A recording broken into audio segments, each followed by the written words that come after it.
बिस्मिल्लाहिर्रहमानिर्रहीम। अस्सलाम वालेकुम नाजरीन, आप देख रहे हैं गोइंग अंडरग्राउंड और मैं हूं आपका होस्ट बिलाल हैदर चट्ठा। नाजरीन, आज के अहम इशूज़ पर बात करें। Chief justice of Pakistan Umar Ata Bandial साहब ने कहा कि मुल्क में इलेक्शन एक साथ कराने की दरख्वास्तें जो थीं वो उन्हें मौसूल हुई और इन दरख्वास्तों पर उमर अता बंदियाल साहब ने उनको समाअत के लिए मुकर्रर कर दिया और तमाम सियासी जमातों को नोटिस फराहम कर दिए और कहा कि अगर सियासी जमातें एक मौक़िफ़ पर आ जाएं तो अदालत गुंजाइश निकाल सकती है।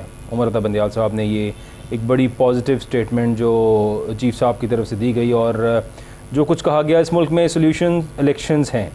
इलेक्शंस 14 मई को होने थे जो कि अब किसी भी तरह हुकूमती कोशिशों के बाद लग ऐसे रहा है जिस तरह शायद 14 मई को इलेक्शंस नहीं हो पाएंगे।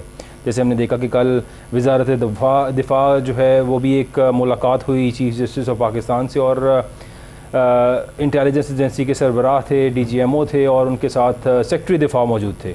उन्होंने एक दरख्वास्त दायर की और सुप्रीम कोर्ट को दरख्वास्त दी कि सिक्योरिटी इशूज़ के ऊपर chief justice of Pakistan Umar Ata Bandial साहब ने आज वो दरख्वास्त रिजेक्ट कर दी और उसको नाकाबिले समाअत करार दे दिया और ये भी कहा कि जो तमाम इशूज़ बताए जा रहे हैं शायद इन इशूज़ में उतनी जान नहीं है। साथ ही हमने देखा इस टाइम पे बड़ा कंट्रोवर्शियल है सुप्रीम कोर्ट, चूँकि तमाम जजेस जो हैं आपस में, जो जजेस पैनल हैं वो शायद ऐसे लग रहा है कि आपस में एक पेज पर नहीं हैं और द कमिंग चीफ जस्टिस काजी फ़ायज़ ईसा साहब की बात की जाए वो किसी और डायरेक्शन में चलते नज़र आते हैं और चीफ साहब किसी और डायरेक्शन में चलते नज़र आते हैं। ऐसा होना नहीं चाहिए था, लेकिन इख्तिलाफ़ राय हो सकता है, अपनी अपनी सोच हो सकती है। हर इंसान इस मुल्क के अंदर कहीं पर भी इस दुनिया में अगर कोई दो इंसान होंगे उन दोनों की सोच मुख्तलिफ हो सकती है, लेकिन इस सोच के मुख्तलिफ होने के साथ एक इदारे का तकद्दुस और उसकी इज़्ज़त की पामाली के और उसकी इज़्ज़त बरकरार रखने के लिए मेरा ख्याल है कि इन लोगों को आपस में एक दूसरे से मुशावरत के साथ चलना चाहिए था। लेकिन इस टाइम पे सिचुएशन बिल्कुल डिफरेंट लग रही है। काजी फ़ायज़ ईसा साहब की आज की बात करें तो उन्होंने कहा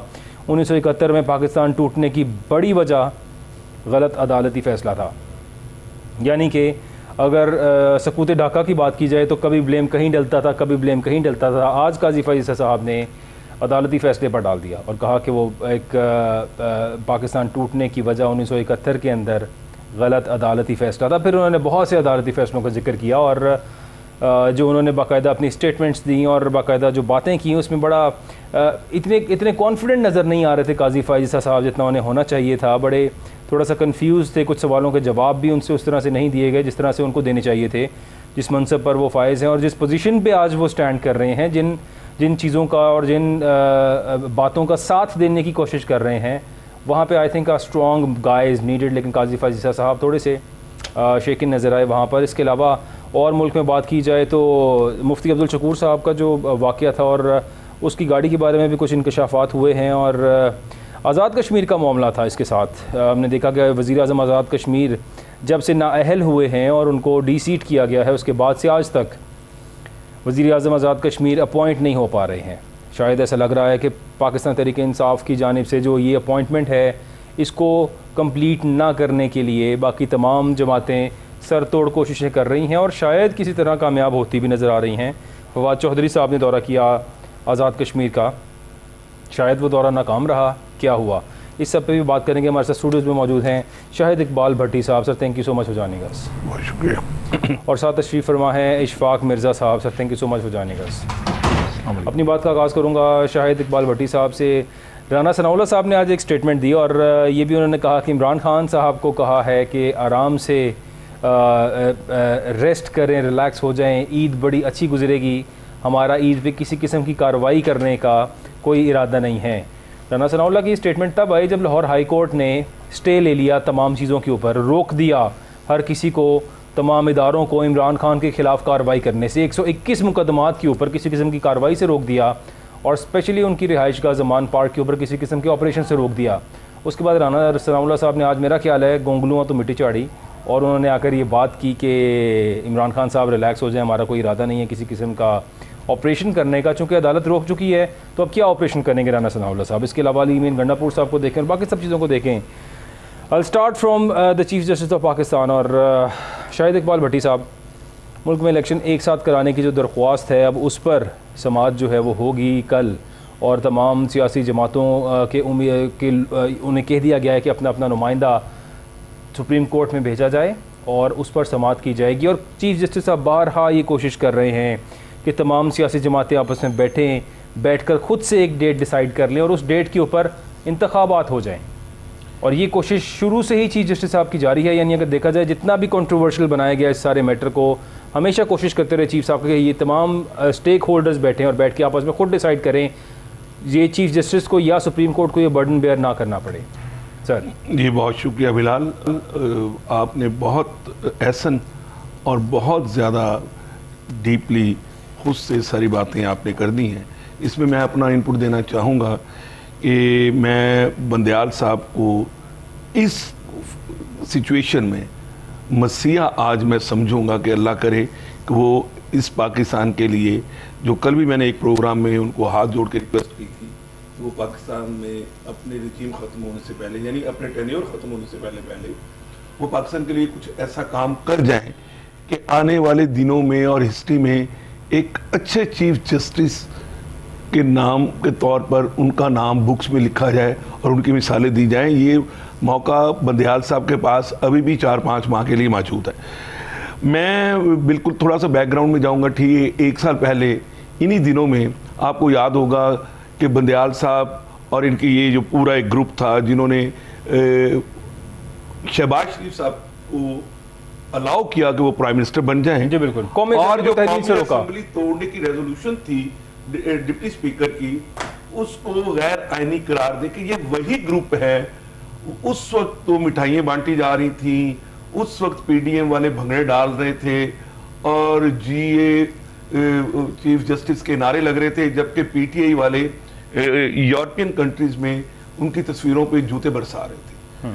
ठीक 1 साल बाद आखिर क्या हुआ कि वो पीडीएम वाले यही जो जज साहिबान हैं वो उनके अगेंस्ट हैं और जो बयानात से फील होता है, और पीटीआई वाले उनके प्रो जो है वो लग रहे हैं। तो ये एक मिथ ऐसी है जिसका वाहिद हल यानी आपने जो बार बार कहा ना कि हमारी अदलिया जो है उसमें कुछ इंतशार नज़र आ रहा है और डिवीजन नज़र आ रही है, तो इसका वाहिद हल जो है ना वो बंदयाल साहब के पास था। एज ए चीफ जस्टिस किसी के पास नहीं है। और ये अब मौका है, एक मौका बंदयाल साहब ने, मैं माजरत के साथ आपके प्रोग्राम में ये कहना पसंद करूँगा कि अगर आज से 2 हफ्ते पहले जब या 10 दिन पहले तक बंदयाल साहब अगर उस वक्त जो अब उन्होंने नोटिस जारी करके पॉलिटिकल पार्टीज को सुनने के लिए कहा है कि आप एक पेज पे आ जाएं, उस वक्त भी कहा गया लेकिन सुना नहीं गया। कहा गया बहुत लेकिन सुना नहीं गया। वक्त दिया मुशावरत के लिए, तमाम पार्टीज को कहा, तमाम स्टेक होल्डर्स बैठ के आपस में मुशावरत करें, एक डेट डिसाइड करें। बिलाल उनको कहा गया 3 दिन दिए गए, लेकिन जब कोर्ट में उन्होंने उमर असद साहब को सुन लिया, उन्होंने बाकियों को सुन लिया, लेकिन उस वक्त उन्होंने पॉलिटिकल पार्टीज के जो वहाँ पे लॉयर्स थे, आपको याद होगा कि आज से 2 हफ्ते पहले तक उन्होंने बार बार मीडिया पे चल रहा था बायकॉट। उन्होंने कहा अच्छा बायकॉट करना चाहते हैं आप, हमारे खिलाफ बातें कर रहे हैं, बायकॉट करना चाहते हैं, हम आपको सुन लेंगे वक्त पे। और फिर वो डिसीजन दे दिया गया। अब मेरा भी एक सवाल है, अब अगर गुंजाइश निकल सकती है तो ये पाकिस्तान में पिछले 11 माह से अगर गुंजाइश निकल सकती है तो एक इकट्ठे इलेक्शन करवा के, कोई भी डेट हो सकती है हमारे इसके बाद जो भी हमारा अभी, क्योंकि आईएमएफ से हमें पैसा मिलना है, फिर हमारी बजटिंग है, उससे पहले असम्बली तो डिसॉल्व नहीं हो सकती। केयर टेकर गवर्नमेंट कभी भी पाकिस्तान का बजट पास नहीं कर सकती, इसी गवर्नमेंट को बजट पास करना पड़ेगा। अगस्त में अगर जून के बाद अगस्त सितंबर में अगर इलेक्शन हो जाएं या 90 दिन में, ज़रूरी नहीं कि वो 60 और 90 के दरमियान किसी दिन कोई डेट डिसाइड कर ली जाए और सारी पार्टीज मुत्फिक हो जाएं, तो मैं ये समझता हूँ कि बंदयाल साहब का ये सबसे बड़ा क्रेडिट होगा कि वो एक हैं बाजवा साहब जिनका नाम आजकल बार बार आ रहा है। बाजवा साहब को ना नून लीग क्रेडिट देती है ना इमरान खान साहब क्रेडिट देती हैं, लेकिन मैं ये समझता हूँ कि 6 साल में से 3 साल उन्होंने नून लीग के साथ गुजारे और 3 साल उन्होंने इमरान खान साहब के साथ गुजारे, और दोनों पार्टीज मिलके, पीडीएम और पीटीआई मिलके उनको अब डिस्क्रेडिट कर रहे हैं। लेकिन मैं उस डिस्क्रेडिट को एक तरफ रखें और बंदयाल साहब के चीफ जस्टिस को आप एक तरफ रखें, तो ये क्रेडिट अब बंदयाल साहब को जाएगा कि इतने बड़े क्राइसिस में गो के बहुत सारे तजियात हो रहे हैं, टेलीविजन पे आप देख लें, एक नए से नई तजिया, यानी जो मुखबर है वो तजिया कार बन गया है, और जो कॉमिस्ट है वो मुखबर बन गया, और जो मुखबर तजिया कारी के बाद वो जनाब टेलीविजन पे आके वो देना प्रिडिक्शन शुरू कर देते हैं। ये प्रिडिक्शन की बात नहीं है, ये पाकिस्तान के आइन की बात है। अगर पाकिस्तान के आइन में 90 दिन के बाद प्रोविजन हो सकती है, 90 से हम 100 दिन में पहुंच चुके हुए हैं, बल्कि 114 दिन में जा चुके हुए हैं, तो अगर 114 में से 140 दिन भी हो जाएंगे तो अब फर्क नहीं पड़ेगा, क्योंकि एक रेड लाइन क्रॉस हो चुकी है, आइन की एक रेड लाइन। इसीलिए बंदियाल साहब कह रहे हैं कि अभी भी मौका है, ना कि हम हार्ड डिसीजन लेके। अब देखिए कितने और बंदे ना अहल होंगे, क्या पूरा पार्लियामेंट ना अहल कर दिया जाएगा? मेरी एक और रिक्वेस्ट है आपके चैनल, आपके प्रोग्राम के थ्रू, बिलाल सुनिएगा, मेरी पीटीआई वालों से भी रिक्वेस्ट है और मेरे अपने दोस्त फवाद चौधरी साहब से रिक्वेस्ट है, खुदा के लिए आप उतने बटरिंग करें या वो अल्फाज इस्तेमाल करें अदलिया के लिए जो अदलिया की शान के मुताबिक हो। आप कोई ऐसे वो अल्फाज इस्तेमाल ना करें जो तलाल चौधरी एक वकील तो है, लेकिन वो आपके पाए का बैरिस्टर नहीं है। फवाद चौधरी साहब, आप तलाल चौधरी वाले बयानात ना दिया करें, आप राना साहब जैसे बयानात ना दिया करें। वकील तो राना साहब भी वकील हैं, वजीर दाखिला, लेकिन आप बैरिस्टर भी हैं, आप वकालत के हाई मनसब पे रहे हैं। आपके भाई फैसल चौधरी बड़े अच्छे वकील हैं, गो कि उनका नाम के साथ बहुत सारे ऑडियो वीडियोस की बातें चल रही होती है, लेकिन मैं फिर भी कहता हूँ वो अच्छा लायर है। तो आप अच्छे वकील होने के नाते, अच्छे डिबेटर होने के नाते, अच्छे एनालिस्ट होने के नाते आप अच्छे पॉलिटिशियन भी हैं, और आप टेलीविजन पे आके ऐसी बातें ना किया करें। आपको सेंट्रल लाइन लेनी चाहिए, जैसे हामिद खान साहब लेते हैं। हामिद खान साहब के स्टांस में, पीटीआई के स्टांस में और आपके स्टांस में जमीन आसमान का फर्क है। तो मैं ये समझता हूं कि अक्लमंद दोस्त जो है वो कभी कभार बहका दे तो वो ज़्यादा काम ख़राब कर देता है। तो आपको खान साहब को सपोर्ट करना चाहिए, ना कि ऐसे बयान दे के खान साहब के साथ मुश्किलात में इजाफा करें। आपको बिल्कुल राना सनाउल्लाह बन के और शेख रशीद की कॉपी करते हुए कोई ऐसे बयान नहीं देने चाहिए, इज्तनाब करना चाहिए। और इंशाअल्लाह मैंने कल भी कहा था कि कुंजी बंदियाल साहब के पास है और आने वाले दिन अच्छे होंगे। ईद के बाद कोई दूसरी ईद, पहले ईद कुर्बान नहीं होगी, कोई पार्लियामेंट डिसॉल्व नहीं होगा, किसी से रिजाइन नहीं लिया जाएगा, और यही पॉलिटिशियन बैठ के एक स्मूथली। बस एक प्रॉब्लम है इस पूरे सिस्टम में, क्या इस सिस्टम में इलेक्शन हो गए और साफ और शफाफ ना हुए, सिर्फ इलेक्शन हो गए, तो क्या ये मुल्क चलेगा? ये $1 मिलियन क्वेश्चन है जो मैं आवाम के लिए छोड़े जा रहा हूँ। साफ और शफाफ इलेक्शंस कैसे होंगे इस मुल्क के अंदर? जो आज तक हुए हैं वो तो सब कंट्रोवर्शियल हैं। कौन से ऐसे इलेक्शंस होंगे जो साफ और शफाफ होंगे, जिसको कहा जाएगा? खान साहब चाहते हैं, देखिए खान साहब ने बड़ा प्यारा स्टांस लिया था। खान साहब जो चाहते हैं वो हो गया नहीं। खान साहब ने एक चीज बिलाल आपको याद होगा, और तमाम 13 सियासी जमातें सरापा। मुझे 30 सेकंड दे दें। खान साहब ने याद है कि खान साहब अपने स्टांस से यू टर्न नहीं मैं कहूँगा हट गए हैं। इमरान खान साहब ने कहा था कि ये चीफ इलेक्शन कमीशन जब तक होगा तब तक ट्रांसपेरेंट और पार्शियल होंगे और ट्रांसपेरेंट नहीं होंगे। यही लफ्ज़ तरदीद कर दी उन्होंने। अब नहीं अब माजरत भी कर ली कि मुझसे गलती हो गई। नहीं, गलतियां तो होती रहेंगी, लेकिन खान साहब को जब तक इलेक्शन कमीशन में इस्लाहत ना कर लें, अगले 2 माह में, अगर ये एक कंसेंसस में चले जाते हैं, पहले इस्लाहत करें, चाहे 2 दिन में करें, और उसके बाद इलेक्शन में जाएं, और इकट्ठे इलेक्शन होने चाहिए। पाकिस्तान की सॉलिडारिटी के लिए ज़रूरी है कि इलेक्शन इकट्ठे होने चाहिए और इलेक्शन होने चाहिए। अगर इलेक्शन को डिले किया गया तो पाकिस्तान पहले फाइनेंशियल प्रॉब्लम में है, तो फिर पाकिस्तान मेरा ख्याल है अगले 50 साल फिर इस प्रॉब्लम से पाकिस्तान इन फाइनेंशियल प्रॉब्लम्स के अंदर है, जो जिक्र हो रहा है बार बार फाइनेंशियल प्रॉब्लम्स का, और हुकूमत ने इस कदर वावेला किया, हमारे पास फंड्स मौजूद नहीं हैं, 21 अरब रुपया अवेलेबल नहीं है इस इंतखाबात के लिए जारी करने के लिए। इस 21 अरब रुपए के ऊपर इस कदर वावेला किया गया, जबकि अब अगर देखा 100 अरब का तो आटा तकसीम कर दिया उन्होंने। 54 अरब का आटा तकसीम, वो तो पंजाब में किया है जी। 54 अरब का आटे पे सब्सिडी दी उन्होंने, आटा तकसीम किया है, और कई 100 अरब तो शायद प्रोजेक्ट में दे दिया। और अभी रिसेंटली अगर देखा जाए तो हुकूमत ने 17 तारीख को तमाम तनख्वाहें और जितनी पेंशन्स थी वो 13 दिन कबल तमाम लोगों को अदा कर दी हैं। इसका मतलब ये कि शायद कई अरब रुपए थे तनख्वाह देने के लिए, पैसे फंड्स मौजूद थे, वो सब कुछ मौजूद था, लेकिन सिर्फ इलेक्शंस के लिए मौजूद नहीं था। यही मज़ाइका खेज़ बातें शहबाज शरीफ साहब अपनी बहुत सी इजलास में भी करते रहे, बहुत से खिताबात में कहते रहे कि मैं यहाँ पर जो है ग्रांट मंजूर कर रहा हूँ 1.5 अरब की, और कुछ स्विमिंग पूल के लिए भी पैसे मैं दूंगा, और ये लॉयर्स की एक बाकायदा बिल्डिंग की, और उस कॉन्फ्रेंस के अंदर बात हो रही थी। उन्होंने कहा मैं वो पैसे कितने लेंगे बताऊँगा नहीं, कहीं सुप्रीम कोर्ट मुझसे पैसे ना मांग ले। सो ये सब तो इस पाकिस्तान के अंदर बच्चा बच्चा भी जानता है कि हमारे पास फंड्स का इशू नहीं है। बिलाल ये हाँ जी, ये पॉलिटिकल स्टेटमेंट थी और मैं समझता हूँ कि पीडीएम की गवर्नमेंट 21 अरब रुपया जो है उसको होल्ड करके बहाना बना के इलेक्शन से बचने में कामयाब भी हुई है। और आज यहाँ तक मैं क्रेडिट तो नहीं कह सकता कि मैं उनको दूं, लेकिन उनकी चाल कामयाब हो गई। मैं चाल का लफ्ज़ बोल रहा हूँ, उनकी चाल कामयाब हो गई है कि आज जुडिशरी भी कह रही है कि कंसेंसस करके हम कोई नई डेट रख लेते हैं। तो नई डेट का मतलब है कि 14 मई को इलेक्शन नहीं हो। जुडिशरी पहले दिन से ही कह रही है। इशफाक मिर्जा साहब, काफ़ी देर से आप भी बातें सुन रहे हैं और काफ़ी गुफ्तगू सुनी है आपने शाहिद साहब की, और क्या आप इनकी तमाम बातों से यानी आप एक्सेप्ट करते हैं कि तमाम स्टेटमेंट्स को या इख्तिलाफ रखते हैं? जी बिल्कुल जी, अस्सलाम वालेकुम जी। देखिए जी, शाहिद साहब ने बड़ा अच्छा वर्जन दिया अपना और बड़ी ऐसी बातें की हैं कि जो वाकई हकीकत में मबनी है। बट इस सारे मामले में ना सबसे अहम बात यह है, इस वक्त पाकिस्तान एक इकनॉमिक क्राइसिस में फंसा हुआ है। इलेक्शन डिले होने का मतलब है कि हम मज़ीद इकनॉमिक क्राइसिस में आ जाएंगे। डॉलर रेट आप देखें, पिछले 2 माह से देखिए डॉलर मुस्तकिल तौर पर मरपी डी वैल्यू कर रहा है और 290 300 को टच किया बैठे डॉलर अब। तो ये सारी चीज़ें हो रही हैं इलेक्शन डिले होने की वजह से।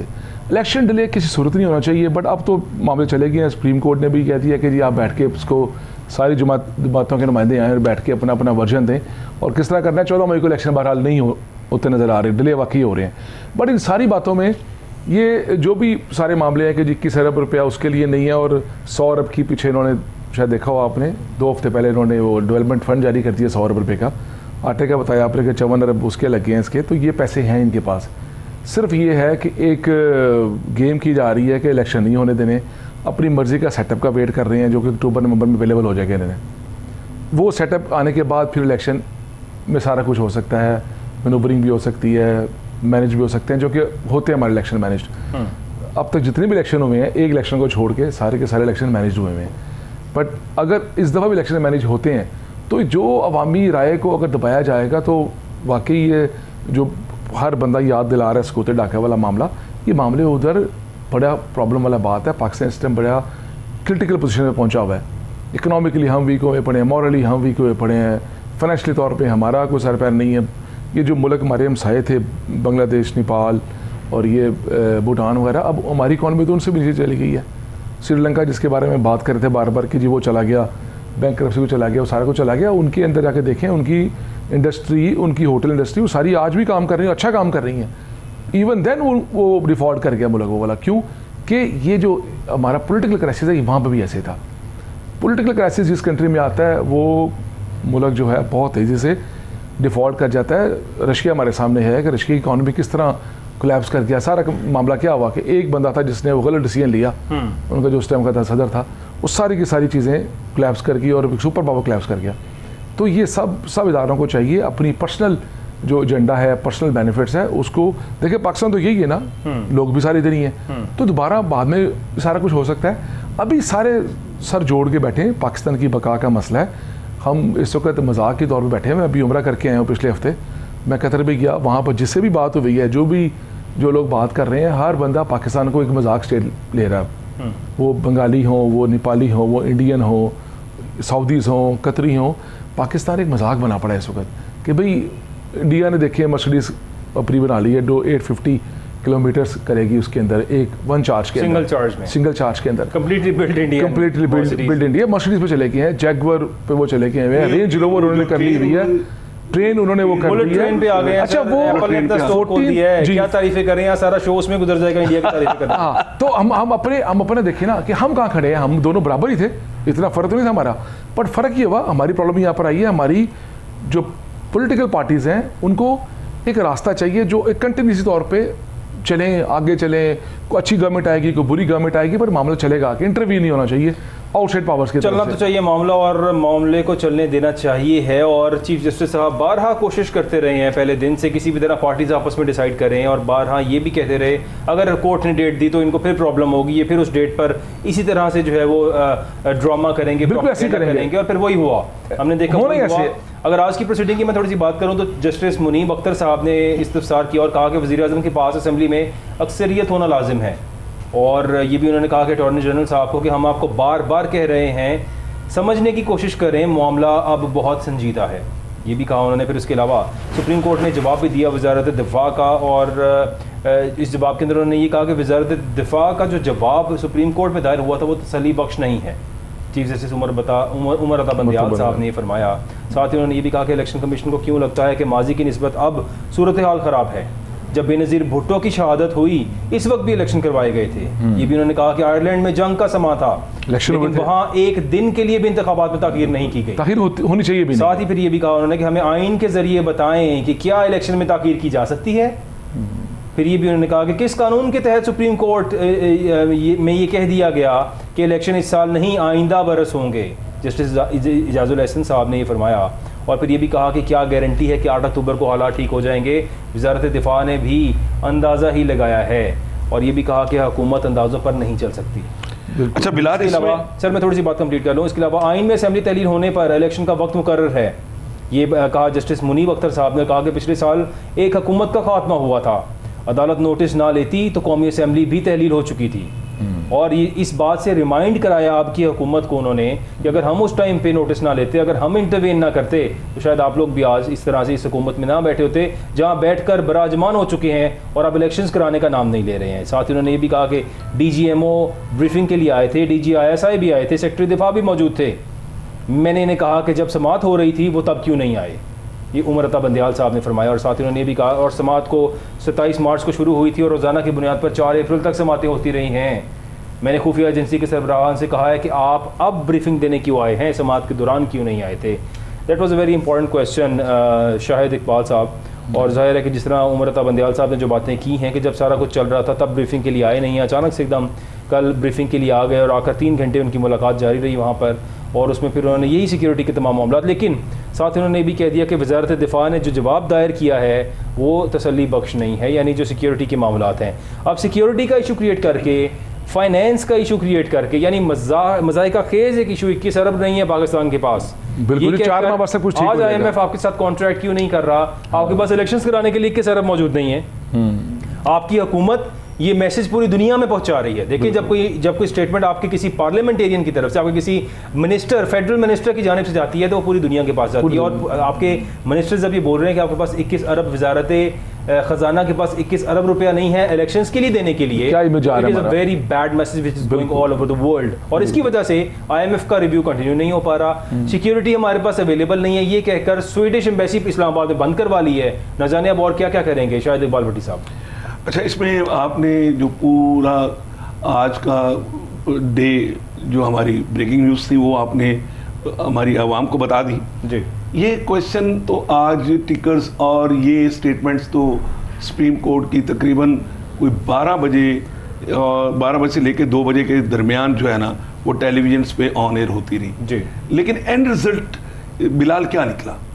एंड पे जब उन्होंने ये कहा कि हम सबको नोटिस इशू करते हैं और हम इसमें कोई प्रोविज़न निकाल के तो हम जो है वो यानी एक वो नज़रिया ज़रूरत को फिर लाना चाह रहे हैं, तो मेरा इस वक्त एक इख्तलाफी एक क्वेश्चन है जो मैं, अगर आप मुझे इजाज़त दें, कि जब मुनीब साहब ने, जस्टिस मुनीब साहब ने उनसे कहा ना कि हम, ये तो मैंने पहले जवाब दे दिया कि PDM को मशकूर होना चाहिए था इसी जुडिशरी का, जब हमने इंट्रो पे आपने शुरू किया और मैंने कहा ये बिल्कुल, ये जो आज PDM की गवर्नमेंट बनी है इसी जुडिशरी ने बनाई है, और रात के 12 बजे जब खुली तो उन्होंने ही बनाई।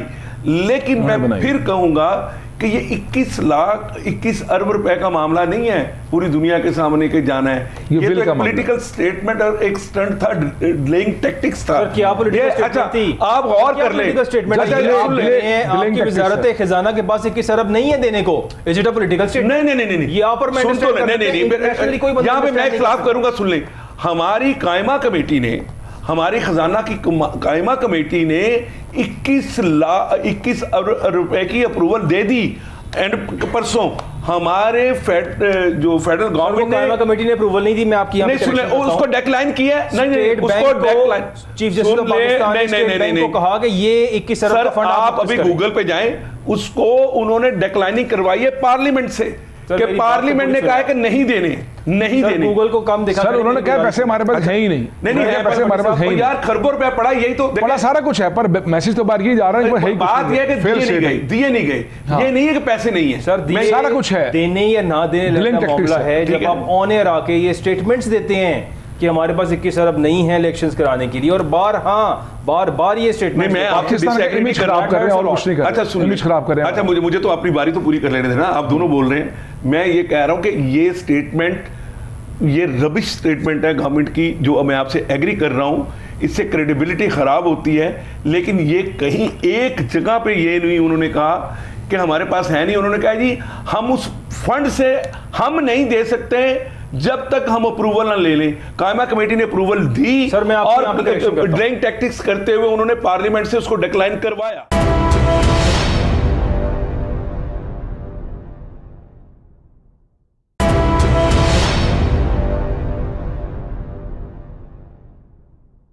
सर मैं आपकी करेक्शन करता हूं यहाँ पे।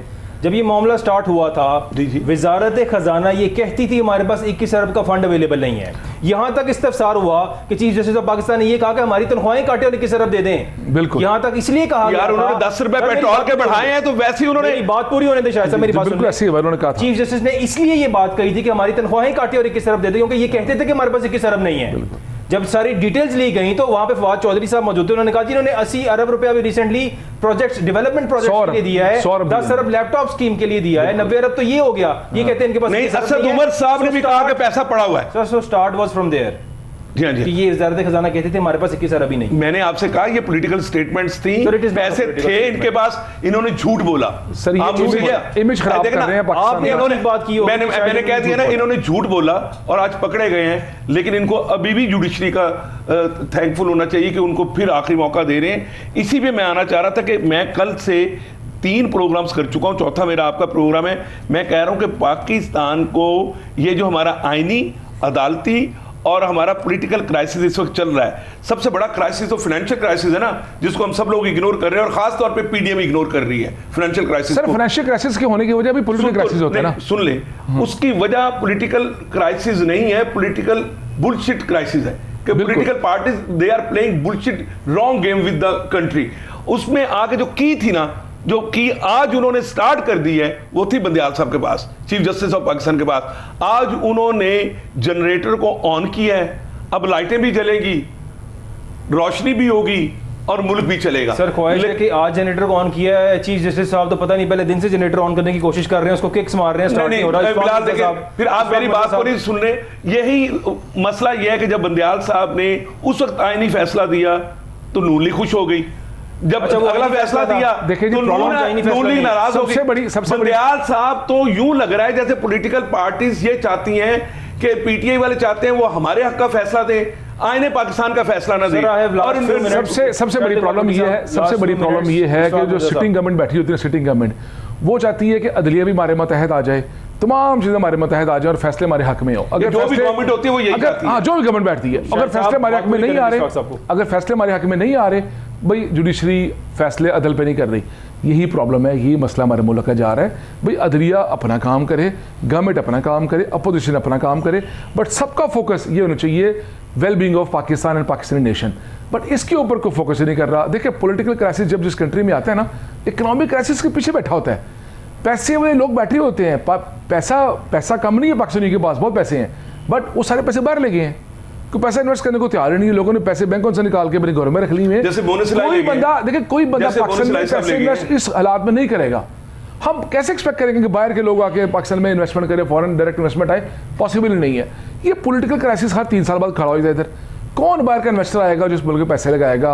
Even overseas Pakistanis they are reluctant to invest in Pakistan. उसकी वजह ये मैं बता देता हूं कि हमारे शहबाज शरीफ साहब ने बेगर्स आर नॉट चूजर कहा। सर एक minute, beggar are not chooser for the overseas Pakistani कहा। शायद एक मिनट, देखिए बड़े ऐसे हमारे थिंक टैंक्स बैठे हुए हैं जो फाइनेंशियली बहुत बड़े जॉइंट्स बैठे हुए हैं पाकिस्तान से बाहर, मैं भी मिलके भी हैं कुछ लोगों से। प्रॉब्लम ये है कि वो कहते हैं पाकिस्तान में हम इन्वेस्ट कैसे करें? भाई इस मुल्क में पॉलिटिकल स्टेबिलिटी आती नहीं है, कोई पॉलिसी वहाँ पर चलती नहीं है। एक गवर्नमेंट आती है जो कंस्ट्रक्शन इंडस्ट्री को बूस्ट देने के लिए बात करती है, खान की गवर्नमेंट, वो जाती है तो सारा चीज़ सबोताज होता है। वो स्टील, वो सीमेंट, वो ब्रिक्स, वो सारा सैंड, वो क्रश, वो सारी प्राइसेस आसमान पे चली गई हैं। कोई एक चीज़ भी स्टेबिलिटी की तरफ आए तो पैसे वापस आते हैं। बट मेन प्रॉब्लम ये है कि अदलिया ने अच्छा कर रही है, अदलिया को स्टांस लेना चाहिए, तगड़ा स्टांस लेना चाहिए पाकिस्तान की ग्रोथ के लिए। वो ये ना देखे कौन सी पार्टी क्या कर रही, कौन सी पार्टी क्या नहीं कर रही, आइन को फॉलो करें, जो आइन हमारा कह रहा है उसको फॉलो करें, और पाकिस्तान के अंदर ये रूल ऑफ लॉ को वाकई इसकी इंप्लीमेंटेशन होनी चाहिए, above the law, no one is above the law. Sir last question मेरा काजी फैज ईसा साहब के हवाले से, और आज की आपने उनकी सारी जो है स्टेटमेंट सुनी, शायद इकबाल भट्टी साहब, what's your take on that? यार वैसे फ्रैंकली मुझे हमारी जो जुडिशरी है जो कि दुनिया में 140वें नंबर पे जा चुकी है, तो आज मुझे फाइज ईसा साहब की घंटे 1.5 घंटे की जो लाइव ट्रांसमिशन चल रही थी वो पीटीवी ने भी नशर की और सभी प्राइवेट चैनल्स ने नशर की। मेरे लिए ताज्जुब ये था कि एक तरफ एक हमारे मुल्क के क्राइसिस, सबसे बड़े क्राइसिस के लिए पिटीशन दायर हुई है और मुल्क की क्राइसिस की बातें हो रही, एक तरफ उन्होंने 50वीं सालगिरह या एनिवर्सरी कह लें या 50 साल गोल्डन जुबली कह लें आइन के मुतालिक उनसे कुछ क्वेश्चंस किए जा रहे थे।